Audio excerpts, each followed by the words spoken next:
விஜய்க்கு வக்காலத்து வாங்கிட்டு இன்னைக்கு அஜித் அவர்கள் வந்திருக்காப்ல. சரி, அஜித் அவர்கள் யாருங்கிறத சொல்லி ஆகணும்ல, அதற்காக தான் இந்த பதிவு. அஜித் அவர்கள் வேற்றுமொழிக்காரர் தானே.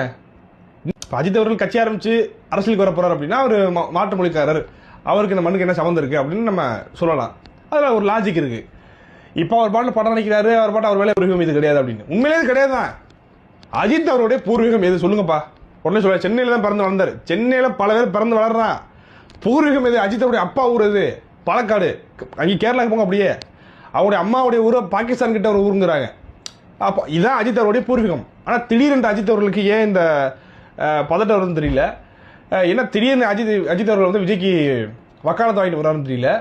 விஜய் அவர்களை வந்து நீங்கள் வந்து நான் பேசுகிற பேச்சை வந்து விஜய் எதிர்த்து நீங்கள் கொண்டு போனீங்க அப்படின்னா நான் சும்மா இருக்க மாட்டேங்கிற அளவுக்குலாம் இறங்கி வராருன்னா என்னவா இருக்கும் அப்படிங்கிற சந்தேகம் நமக்கு வருதுங்க. இது என்ன திடீர்னு அஜித் அவர்களுக்கு வந்து தன்னை தமிழன் என்று ஒரு நாள் சொல்லுவாங்களே, யாரும் சொல்ல மாட்டாங்க. சத்தியமாக சொல்ல